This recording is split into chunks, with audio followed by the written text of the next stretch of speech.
আসসালামু আলাইকুম। Solution 360 services থেকে সবাইকে স্বাগতম। আজ আমরা দেখব অ্যাডব ইলাস্ট্রেটরের রাস্টার গ্রাফিক্স এবং ভেক্টর গ্রাফিক্স।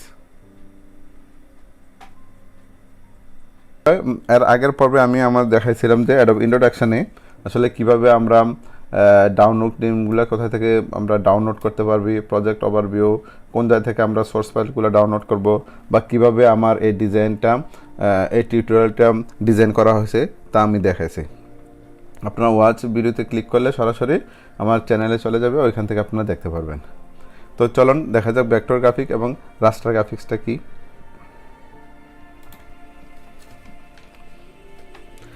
ভেক্টর গ্রাফিক্স হলো গাণিতিক সমীকরণ যা ডিজাইন ড্রয়িংয়ে ব্যবহার করা হয়। অর্থাৎ ভেক্টর গ্রাফিক্সে পয়েন্টস, কার্ভ, শেপও হতে পারে। অ্যাডব ইলাস্ট্রেটর হলো vector base graphic design program. অর্থাৎ আমরা যদি ভেক্টর গ্রাফিক্সটা এমন একটা গ্রাফিক্স যেটা হলো যত বড়ই করা হোক এবং যতই ছোট করা হোক, আবার ছোট থেকে বড় করা হোক, কোয়ালিটি কখনো ডাউন হয় না। আর ভেক্টর গ্রাফিক্স ফরম্যাটগুলো হতে পারে পিডিএফ, ইপিএস এবং এআই।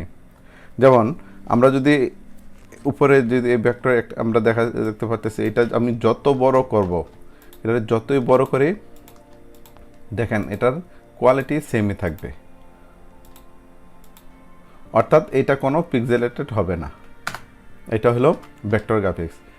ভেক্টর গ্রাফিক্স সাধারণত অ্যাডব ইলাস্ট্রেটরের মাধ্যমে করা হয়, এবং এটা যত বড় করা হোক, অর্থাৎ এটা কখনো আপনার হলো ডট বা পিক্সেল আকারে ভেঙে যাবে না।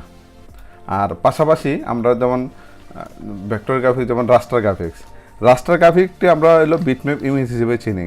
যেমন ডিজিটাল ইমেজ এগুলাতে যেমন স্কোয়ার পিক্সেল আকারে দেখানো হয়। যেমন আমরা যদি দেখি যে high resolution television, DVD, blu ray প্লেন অথবা স্ট্রিমিং সবগুলো কিন্তু পিক্সেল আকারে শো করে।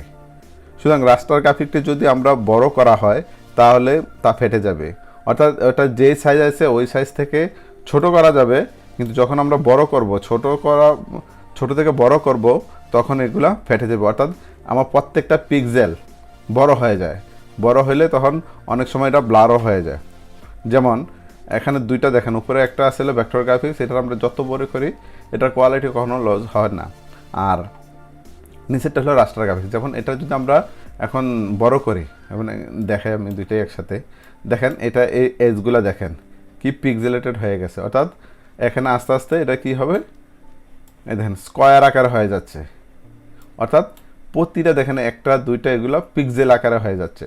অর্থাৎ রাস্টার গ্রাফিক্সটাই হলো ডট বা পিক্সেল আকারে শো করা হয়। এটা আরও একটু ক্লিয়ার হবে আমি যদি আমার ফটোশপ অন করি। যেমন আমরা ইমেজটা যদি আমরা যত বড় করি, দেখেন আস্তে আস্তে এটা ডট বা পিক্সেল আকার হয়ে যাচ্ছে। দেখেন এখানে ডট, প্রত্যেকটা স্কোয়ার পিক্সেল আকার হয়ে যাচ্ছে, প্রতিটা এক একটা পিক্সেল। অর্থাৎ রাস্টার গ্রাফিক্সটা হলো পিক্সেল আকারে ডিসপ্লে করবে। যেমন আমরা এটারে ছোট করতে পারবো, কিন্তু যখন ছোট থেকে আমরা বড় করতে যাই তখনই এটা ফেটে যাবে। যেমন আমি যদি এখানে দেখাই, আমি ইমেজ সাইজ থেকে আমি এই জিনিসটা দেখি, এখানে একটা জিনিস আমার আর একটু বোঝা দরকার। যেমন রেজুলেশন আমরা 72 বলতে কি, যেমন পিক্সেল বাই ইঞ্চি। অর্থাৎ আপনার হলো পিক্সেল পার ইঞ্চি, প্রতি স্কোয়ার ইঞ্চিতে 72টা, মানে অর্থাৎ 72টা পিক্সেল পড়বে। এই 72টা পিক্সেল আকারে শো করে তখন আপনার হলো ইমেজটা হয়।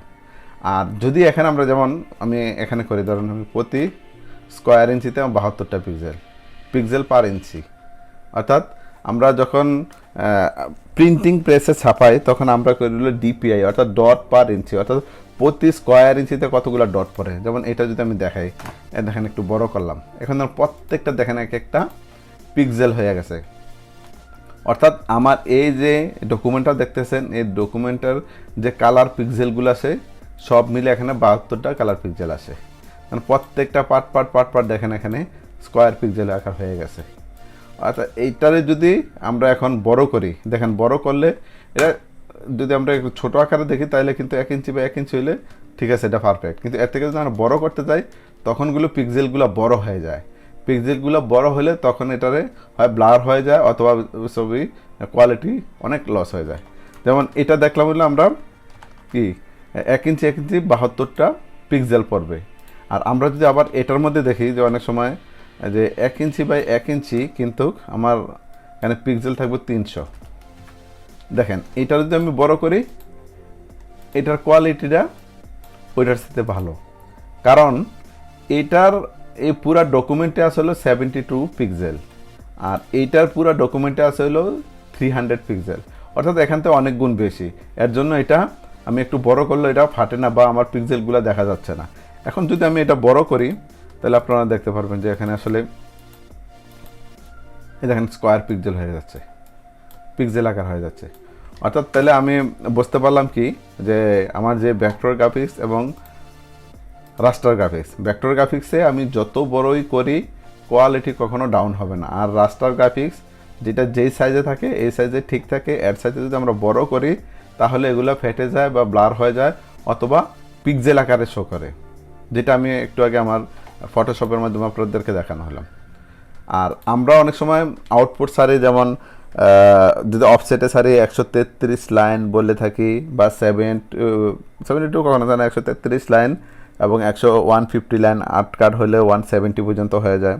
তো এইটা হলো কি আমার এই যে আমরা টেলিভিশন বা মনিটরে যেগুলো দেখতে পাচ্ছি যে কালার স্কিমটা প্রত্যেকটা কিন্তু পিক্সেল আকারে আমাদেরকে দেখাচ্ছে। আর যখন এটা প্রসেস কালারে চলে যায় তো প্রিন্টিংয়ে চলে যায় তখন ডট আকারে চলে আসে। অর্থাৎ আপনারা যদি কখনো কোনো কালারের পিছনে আই গ্লাস বা আপনারা যদি ইয়ে দিয়ে দেখেন তখন আপনারা বুঝতে পারবেন যে আসলে প্রত্যেকটা ডট ডট আকারে দেখা যাচ্ছে। অর্থাৎ প্রত্যেকটা ডট 133 লাইন মানে হলো 33 লাইন আমরা বলেছি এলপিআই, এটা লাইন পার ইঞ্চি, অর্থাৎ প্রতি স্কোয়ার ইঞ্চিতে কতটা লাইন পড়বে অথবা কতটা ডট পড়বে এইভাবে হয়। আর হইল আমাদের যত ডিজিটাল ক্যামেরা, ইমেজ, টেলিভিশন বা মোবাইল স্ক্রিন সবগুলো কিন্তু পিক্সেল আকারে শো করে। সুতরাং এই জিনিসটা কিন্তু খুবই গুরুত্বপূর্ণ যে আমি একটু আগে যেটা দেখলাম ইমেজ সাইজ থেকে যে আপনারা এই যে ডট পার ইঞ্চি, এখানে আবার আরেকটা জিনিস আছে পিক্সেল পার সেন্টিমিটার, অর্থাৎ প্রতি সেন্টিমিটারে কতগুলো পিক্সেল পড়বে। এখানে ইঞ্চিতে দিলে হলো 72টা আর সেন্টিমিটার হলো 28 পয়েন্ট এতটা। তো সবসময় বেশিরভাগ আমরা কাজ করি পিক্সেল পার ইঞ্চি থেকে। তো এটা হলো মেন পার্থক্য। তো আশা করি আমার এই টিউটোরিয়ালটা আপনাদেরকে ভালো লাগছে, কারণ এখানে আমি প্রত্যেকটা জিনিসের আস্তে আস্তে আমরা দেখাচ্ছি এক একটা টিউটোরিয়াল। প্রত্যেকটা ওয়াচ ভিডিও পাবেন আপনাদের আমার চ্যানেলে চলে যাবে। আর আমার টিউটোরিয়াল যদি আপনাদের ভালো লাগে তাহলে আপনারা অবশ্যই শেয়ার করবেন এবং যারা সাবস্ক্রাইব করেন নাই সাবস্ক্রাইব করবেন এবং বেল বাটনে ক্লিক করতে ভুলবেন না, কারণ যদি কোনো একটা টিউটোরিয়াল আপডেট হয় তখন নোটিফিকেশান যাবে না না হলে। আর যখন আমরা বেল বাটনে ক্লিক করে থাকবো তখন অটোমেটিক নোটিফিকেশান চলে যাবে, তখন বুঝতে পারবেন যে আসলে আমার এখানে একটা নতুন টিউটোরিয়াল আসছে। তো আশা করি আমাদের টিউটোরিয়াল খুবই ভালো লাগবে। আজকে এই পর্যন্ত, আল্লাহ হাফেজ।